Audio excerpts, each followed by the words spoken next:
It's over. Panic now. Sell everything. Run away from this damn scam market. That's been the sentiment for the last week, maybe 2 or 3 weeks. There are a lot of new investors around who have never seen a bull market or even a bear market for that matter. And even those who have maybe been here for one cycle, for example, it's just wildly emotional. People can be wildly emotional at the extremes. Price goes up, we're all wildly bullish. Price goes down, we're all wildly bearish. I get it. The game's hard. There's real money on the line. You're in constant battle, a life or death psychological fight with the market. So let's break down some of the recent FUD in the market because I think it's a great example. I want to try to understand what really is going on and to give you an example of what should and should not be worried about in these markets. Then take a look at the big picture of what is happening and why you are fading what is going on by being obsessed with the daily noise versus the long-term signal in the market. So let's look at some recent examples. Number one is the SEC will likely deny an Ethereum ETF on May 23rd. Oh no, what are we going to do? First, it doesn't really matter. Ethereum has done all the price action that it has done, including the high of $4,800 back in 2021 or whatever it was, without an ETF. The ETF is a bonus, but it's not essential to send Ethereum to $15,000 a cycle. Look at the staking, the burning, layer 2 adoption, all kind of stuff. Lack of approvals, neutral. Approval, when it does come, is positive. You might say, but, Lark, what about all the SEC stuff? The SEC is suing Ethereum, MetaMask wallet, blah. They're trying to prove Ethereum is a security. It's all going to go down to zero. Well, okay, sure. Look, the SEC has been getting their asses handed to them in court. You need to understand that. Ripple kicked their butts. Grayscale kicked their butts. Coinbase most likely going to kick their butts from all the legal analysis that I've saw on it. And they will almost certainly lose to MetaMask as well. Plus, MetaMask Developer Consensus is also suing the SEC over their Ethereum rulings more broadly. So know this. One, there's going to be lots of lengthy court battles and nothing's going to happen soon. It's going to take years for this stuff to play out. Two, the SEC will likely lose. Three, the crypto markets are global and the USA is not the only game in town. And even if the worst happens, it kind of doesn't really matter that much. And you should expect more regulatory scare FUD during this cycle. It's common, it's normal, it happens, the markets move on. Now, what about media attacks? Big, important to understand what's going on here. Before we break that down, I just want to let you know every week my team and I produce the Wealth Mastery newsletter. Look, if you're looking for the latest opportunities in the cryptocurrency markets, DeFi, meme coins, gaming, NFT, altcoins, charts, much, much more, then use the link down below or pinned comment on X to join 120,000 plus weekly readers for free. Check it out. You'll love it. So, media FUD.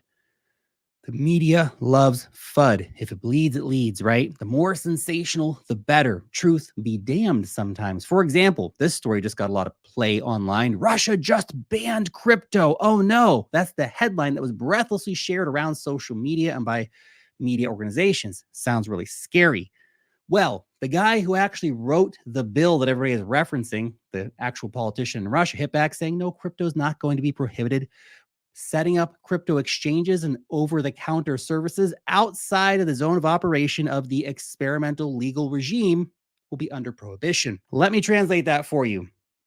Russia's not banning crypto. What they want is for companies to register and to follow the law, and that they're making it clear that if you're starting your own unregulated services, that's banned. So it's not even close to a ban on crypto. Now, whether by intent or neglect, the media will publish 100 articles repeating the misinformation without even thinking to look at the source material. Don't fall for it, okay? Plus, be ready because India is going to ban crypto again and China is going to ban crypto again for like the 100th freaking time. I think we had 5 or 6 times of India banning crypto last time. And guess what? Crypto's wildly popular in India. So be ready for all that, okay? Now, what about macro FUD? I know it's all scary. Japan's failing. The rate cuts are coming. The housing market's falling. War in the Middle East. War in China. China's economy is on the brink of collapse. The U.S. economy is crumbling and on the brink of collapse. Societal decay and riots and chaos. Recession soon. World War III is coming. The dollar is dying. The economy's screwed. New Great Depression any single day. All sounds pretty damn scary, and some of that stuff is very scary, but most of it is massively overblown by people who want to push that kind of scare clickbait out there. Every day, some bad shit's happening somewhere. Get used to it. It's the world. And some of it will affect markets, some of it not. Long term, none of it really matters that much unless there's nuclear Armageddon. Then we're not really worried about the price of our crypto coins. And you can engage in a lot of negativity and all that BS all you want. Or you can focus on where the market is actually heading long term. Innovation will not be stopped. Okay? Anyway, that's just some of the recent FUD in the market. And it's all the same stuff that we saw last cycle, just new variants of it. None of it really matters for the prices because everything will keep going up long term. You need to focus on what you can control in the market. You can't control all the news, but you can control how you react to it if you understand what you've actually invested in. You need to understand the market is a mechanism for transferring wealth from the impatient, which is most investors, to the patient, which are your whales and your smarter investors, all that kind of stuff. That when you're panic selling your coins on crashes, that whales and institutions are on the other side taking it. They want your Bitcoin, they want your Ethereum, your Solana, that kind of stuff. And in many cases, most investors will give it over to them because they get scared. They can't think long term. They don't really understand what they've invested in. They can't handle volatility. Everybody loves the volatility on the upside. Nobody likes volatility on the downside, but it's par and course for this market. Okay. And if you understand fundamentally the big picture, you're not going to lose sight of this. Okay.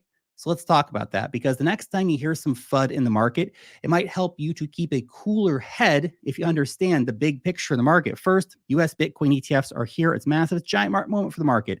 They've accumulated $13 billion in new inflows in just 4 months. And even though they have stalled out recently, we can consider that this is just wave one of buying. What, you think no one's ever going to buy a Bitcoin ETF in America ever again? Come on. Of course, more buyers will come. Obviously, it's only a question of when and how much. Remember, gold ETFs launched in 2004, and after an initial surge in price for gold, it then consolidated for months before rallying 400%.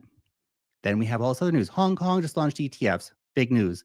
South Korea will soon. Australia will soon. ETFs coming to the UK at the end of the month.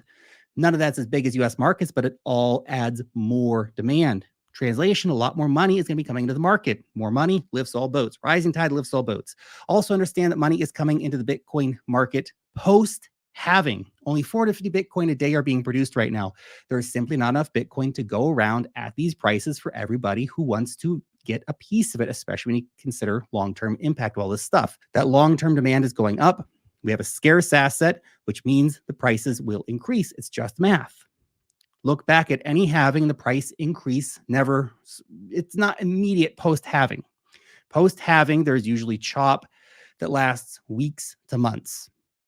Now, once the effect of the halving really starts getting felt, then markets lift off. But it can take a few months for that to really gather steam.